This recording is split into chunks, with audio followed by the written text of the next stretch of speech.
Tatlong pinakamaswerteng panaginip na simbolo na yayamang ka na. Ang pagsusumikap at pagtitiwala sa may kapal at maaaring pagsunod sa mga pampaswerte ay nakakatulong upang maka-attract ng swerte sa buhay.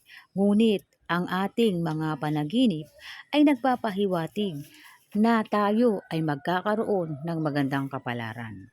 Ang ating panaginip ay maaaring paraan upang tayo ay magkaroon ng kaalaman na mayroong darating na swerte para sa atin. Sa pamamagitan nito, kinakailangan nating magpatuloy na manatiling maging masipag, matyaga, at ang pag-a-attract natin ng swerte ay lagi nating tinutuloy-tuloy. Ang bidyong ito ay tungkol po sa mga swerteng panaginip na maaaring sumisimbolo o maaaring ito ay mensahe mula sa may kapal na ikaw ay magkakaroon ng good fortune o ikaw ay yayaman na.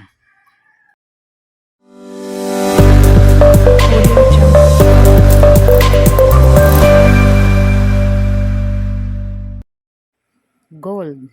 Kapag nakita mo sa iyong panaginip ang ginto, maaaring ikaw ay tumanggap ng ginto o binigyan ng gintong regalo sa iyong panaginip. Ito ay nagpapahiwatig na sa lalong madaling panahon, ikaw ay tatanggap ng malaking pera o ikaw ay biglang yayaman.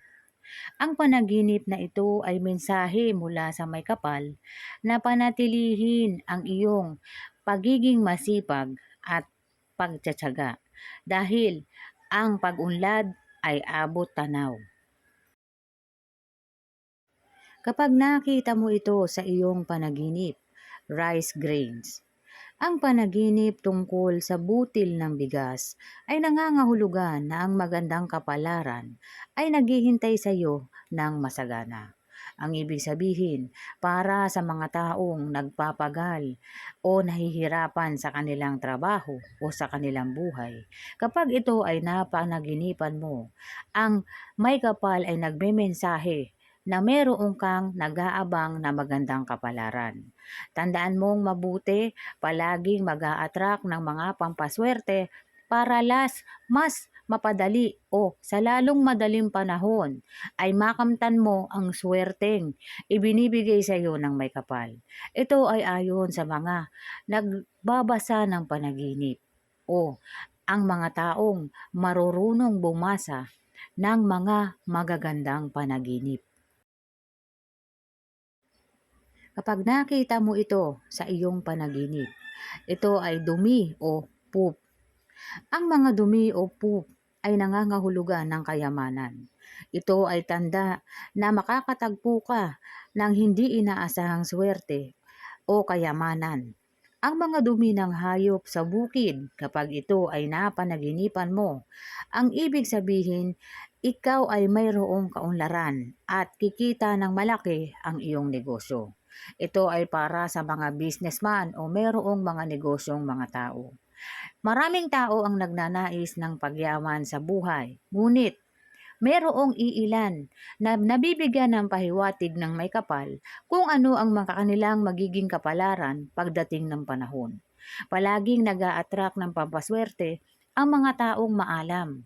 Kapag alam natin kung paano tayo suswertehin, kinakailangan natin tawagin, i-attract natin ang mga swerte na nasa paligid natin dahil malaking tulong yan para sa ating pamumuhay. Maraming tao ang gumagawa, nag-a-attract ng pampaswerte at magagaan ang kanilang pamumuhay. Ang mga panaginip ay maaaring simbolo o pahiwatig para sa mga taong nag-a-attract ng swerte. Sa mga mahihilig mag-attract ng swerte at naglalagay ng pampaswerte sa kanilang tahanan, ito ay pahiwatig sa kanila na magpatuloy sa pag-a-attract dahil nalalapit na ang magandang kapalaran para sa kanila. May mga tao na sinuswerte sa buhay dahil hindi nila sinasadyang ma-attract ang swerte na naging dahilan ng kanilang pagtatagumpay. Ngunit bibihira ang mga ganitong pagkakataon. Kinakailangan nating mag-attract kung nais natin na makakuha tayo ng swerte. Ayon sa kasabihan, ang swerte ay hindi lalapit kung hindi mo tatawagin. Gayon din naman na kung hindi ka kikilos, ay hindi ka rin uusad o hindi ka uunlad. Tandaan nating mabuti na ang mga pampaswerte, kapag ito ay ating pinaniniwalaan ng lubos, ito ay tumatalab at ito ay nakakatulong sa atin upang mabalanse ang mga enerhiyang nasa paligid at ito ay makakatulong sa atin. May mga dahilan kung bakit hindi sinuswerte ang lahat. Dahil maaaring hindi sila maalam sa mga bagay-bagay na kinakailangan nilang gawin. Ang bidyong ito at ang channel na ito ay nagse-share ng mga pampaswerte na maaaring makatulong para sa mga taong nagnanais ng swerte sa kanilang buhay. Tandaan lamang na ang swerte ay subjective. Ang ibig sabihin, depende sa paniniwala mo kung paano mo tinatanggap o pinaniniwalaan ang mga pampaswerteng inilalagay mo.